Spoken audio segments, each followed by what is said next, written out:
დღეს ჩვენ ვისაუბრებთ ყურადღების მიპყრობაზე მიმართული ცუდი ქცევის მახასიათებლებზე. ვიდრე უშუალოდ ამ საკითხზე გადავიდოდეთ, შევეხებით დისციპლინის ფილოსოფიის მოდელებს, მოსწავლის ქცევის ძირითად კანონებს და სამოქმედო გეგმების შემუშავების აუცილებელ საკითხებს. დისციპლინის ფილოსოფიის სამი მოდელი არსებობს. პირველი ეს გახლავთ ასეთი პირობითი დასახელებით ხელების შორს. ამ მოდელის მიხედვით მასწავლებლები თვლიან, რომ ახალგაზრდები თან და თან თვითონვე ისწავლიან თავიანთი ქცევის მართვას, კონტროლს და სწორი გადაწყვეტილებების მიღებას. მეორე მოდელი ეს გახლავთ პირობითი სახელწოდებით კაცრი ხელები. ეს მოდელი მიიჩნევს, რომ საჭიროა მკაცრი გარე კონტროლი. ამ მოდელის მიხედვით მასწავლებლები მანიპულირებენ მოსწავლეებით, აშინებენ მათ და ასე შემდეგ. მესამე მოდელი ეს გახლავთ სახელწოდებით ჩავჭიდოთ ხელი ხელს. აქ მასწავლებლები დახმარების სტრატეგიების გამოყენებით მოსწავლეებში ზრდიან საკუთარი თავის პატივისცემის გრძნობას. ეს ბოლო მიდგომა, რომელსაც ეფუძნება ჩვენი კურსი, თვლის, რომ მოსწავლის ესა თუ ის ქცევა ორი ძალის, მოთხოვნილების და გარემოს ურთიერთთანხმედრაა. ანუ, როგორც ჩვენ ვიტყოდით, შესატყვისი განწყობა უდევს საფუძვლად ამ ქცევის განხორციელებას. ამ მიდგომის მომხრე მასწავლებელი საკუთარ თავზე იღებს ლიდერის რთულ როლს და მოსწავლეს უბიძგებს გააცნობიეროს არჩევანის აუცილებლობა. ისინი მოსწავლეებს რთავენ ქცევის წესების შემუშავებაში, ხელშემწყობის სტრატეგიების გამოყენებით ზრდიან მოსწავლეებში საკუთარი თავის პატივისცემის გრძნობას. ამგვარი მიდგომის მთავარი პრინციპია მასწავლებელს და მოსწავლეს შორის კონსტრუქციული ურთიერთდამოკიდებულების უზრუნველყოფა. ხედელობაში მიიღება ის გარემოება, რომ მასწავლებლებს გარკვეული მოლოდინები აქვთ მოსწავლეების მიმართ, ისევე როგორც მოსწავლეებს აქვთ გარკვეული მოლოდინები მასწავლებლების მიმართ. იმისათვის, რომ სწორად ავაგოთ მოსწავლეებთან ურთიერთობა, საჭიროა გამოვიცნოთ მათი ქცევის ჭეშმარიტი მიზანი. შემდეგ შესატყვისი ხერხებით დაუყოვნებლივ ჩავერიოთ და აღკვეთოთ ეს ქცევა და ბოლოს უზრუნველყოთ ანალოგიური შემთხვევების თავიდან აცილება და ეს უკვე იქნება ჩვენი, თუ შეიძლება ასე ითქვას, საბოლოო მიზანი. მე ვფიქრობ, რომ ჩვენი კურსის შესწავლის შემდეგ, უпростоრად ჩვენი კურსის შესწავლა სამი ტიპის ჩვევის დაუფლებაში დაგეხმარებათ.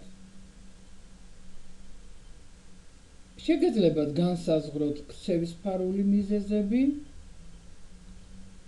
შეგეძლებათ ააგოთ პარტნიორული ურთიერთობები, განსაკუთრებით კრიტიკულ სიტუაციებში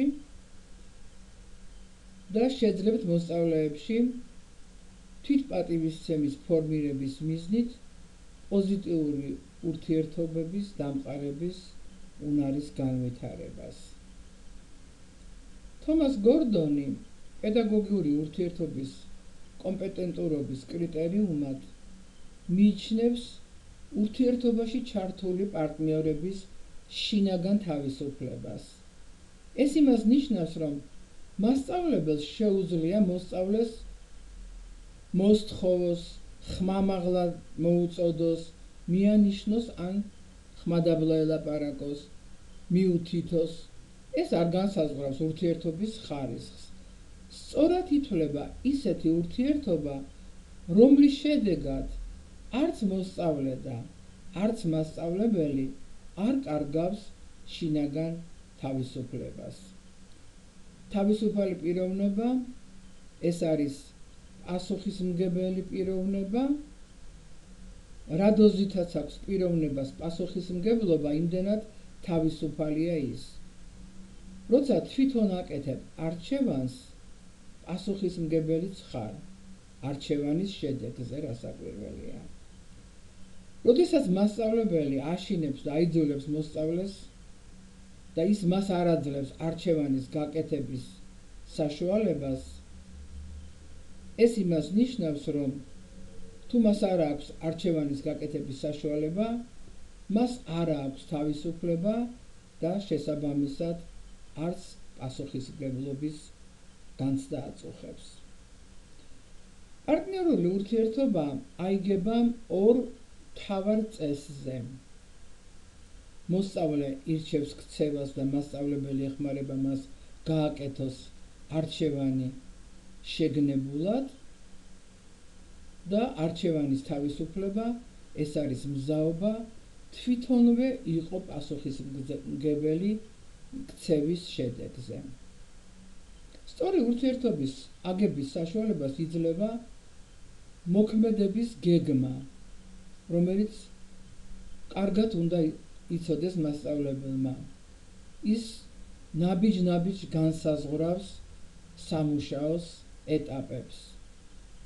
აი მაგალითად ასე. პირველ ეტაპზე მასწავლებელმა უნდა შეძლოს მოსწავლეთა პრობლემური ქცევის დაკვირვება და ობიექტური აღწერა. ქცევითი დარღვევების ფარული მიზეზების გამოვლენა.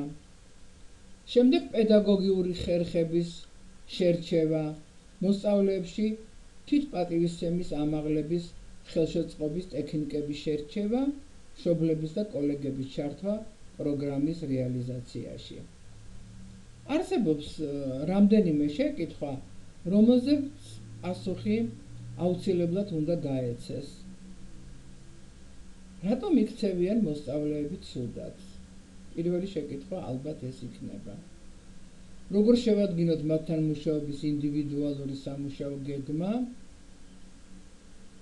როგორ ჩავერიოთ, უკაცრავად ჯერ შევარჩიოთ ჩარევის ტექნიკები, ხელშეწყობის ტექნიკების გამოყენებით, როგორ უზრუნველყოთ დისციპლინის უდისციპლინო ქცევის ღირსეული ქცევით შეცვლა და როგორ შევუწყოთ ხელი მისაღები ქცევის სხვა სფეროში გადატანას, ზოგადად სწორი ღირებულებების ფორმირებას. უპირველეს ყოვლისა, მასწავლებელმა კარგად უნდა გააცნობიეროს, რომ მოსწავლის მიერ განხორციელებულ ნებისმიერ ქცევას გარკვეული მიზეზი განაპირობებს და მას გარკვეული მიზანი აქვს. ზემოთ დასმულ შეკითხვებზე პასუხების გაცემისთვის მასწავლებელმა უნდა იცოდეს ძირითადი კანონი, რომელსაც ემყარება მოსწავლის ქცევა. ეს კანონი ასეთია: მოსწავლეები ირჩევენ გარკვეულ ქცევას გარკვეულ სიტუაციებში. მოსწავლის ნებისმიერი ქცევა ერთ ზოგად მიზანს ემსახურება, იპოვოს თავისი ადგილი სკოლაში. დისციპლინის დარღვევის შემთხვევაში მოსწავლე შეიძლება აცნობიერებდეს, რომ არასწორად იქცევა და ხშირად მართლაც ასეა, მაგრამ შეიძლება ის ვერ აცნობიერებდეს, რა განაპირობებს მის ცუდ ქცევას. ყურადღების მიპყრობის სურვილი, ძალაუფლება, შურისძიება თუ წარუმატებლობისკენ გაქცევა. მას გავარჩიოთ ახლა ასე ვთქვათ პირველი კანონი. მოსწავლე ირჩევს გარკვეულ ქცევას გარკვეულ სიტუაციაში. სხვადასხვა ფსიქოლოგი და სხვადასხვა ფსიქოლოგიური თეორია მოსწავლეთა ქცევითი დარღვევების ახსნისას რასაკვირველია სხვადასხვა მიზეზებს ასახელებენ. მაგალითად, ბავშვის ფსიქიკური სამყაროს სენზიტიურობას, ანუ მაღალ მგრძნობელობას, არაცნობიერ მოტივებს, მემკვიდრეობას, გარემოს, აღზრდის დეფიციტს და ასე შემდეგ. მხოლოდ მეცნიერული ახსნა სწორი იქნება ის თუ არა სწორი, სათანადოდ ვერ ეხმარება მასწავლებელს, რათა მან კლასში უზრუნველყოს ნორმალური დისციპლინა. მაგრამ თუ დავუშვებთ, რომ კონკრეტული ქცევა ეს ადამიანის არჩევანია, ამით ვიძენთ ძალას შევამციროთ და აღკვეთოთ მოსწავლის არაადეკვატური ქცევა. რატომ იქცევიან მოსწავლეები სხვადასხვა მასწავლებლის გაკვეთილზე სხვადასხვაგვარად? ალბათ ბუნებრივია ყველა ჩვენთაგანს გაგვჩენია ეს შეკითხვა. ისინი სხვადასხვა ქცევას ირჩევენ ისეც, როგორიც კონკრეტულ სიტუაციას შეეფერება. როდესაც ჩვენ დავუშვებთ, რომ ქცევა ეფუძნება არჩევანს, ჩვენ შევძლებთ მოსწავლის არჩევანზე უფრო ეფექტიანი ზეგავლენის მოხდენას.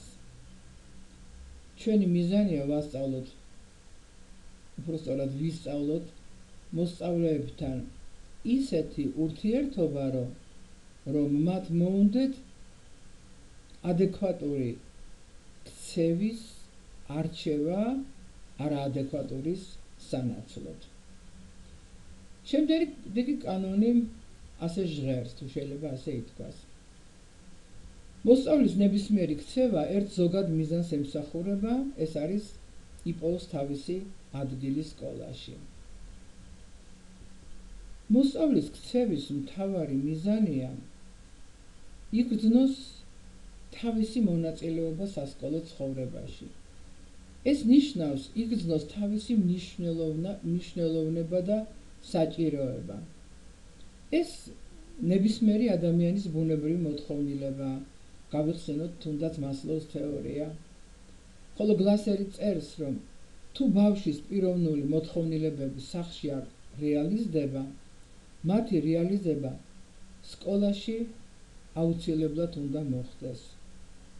და ზოგჯერ ბოლო იმედად სწორედ სკოლა აღარ რჩება. სასკოლო ცხოვრებაში ამ მოთხოვნილებების რეალიზაცია სამ სფეროში უნდა განხორციელდეს. მოსწავლემ უნდა მიაღწიოს ინტელექტუალურ, კომუნიკაციურ და სოციალურ კომპეტენტურობას. ამას ისინი თავისი ხერხებით ცდილობენ და თუ ეს ხერხები არასწორია, შედეგად ვიღებთ დისციპლინის დარღვევას, ანუ ჭყალებში ცუდ ქცევას. დამკვიდრების რა ხერხებს მიმართავს მოსწავლემ, ეს დამოკიდებულია მოსწავლის და მასწავლებლის ურთიერთობის ხარისხზე და კლასის ატმოსფეროზე. როგორია ის, მიმართულია წარმატებაზე თუ პირიქით დესტრუქციულია. აქედან გამომდინარე გასაგები ხდება, რატომ არის შესაძლებელი მოსწავლე ერთ მასწავლებელთან კარგად იქცეოდეს, მეორეს ხელს უშლიდეს, აგრესიული იყოს. შემდეგი კანონი გახლავთ ასეთი. დისციპლინის დარღვევის შემთხვევაში მოსწავლე შეიძლება აცნობიერებდეს, რომ არასწორად იქცევა, მაგრამ შეიძლება ვერ აცნობიერებდეს, რა განაპირობებს მის ცუდ ქცევას. ის რომ მიიპყროს ყურადღება, ძალაუფლების მოტივი, შურისძიების მოტივი, თუ ის წარუმატებლობისკენ გაქცევის გამო იქცევა ასე. შემდეგ ლექციებზე ჩვენ დეტალურად ცალ-ცალკე ფრთლად შევეხებით თითოეულ მათგანს.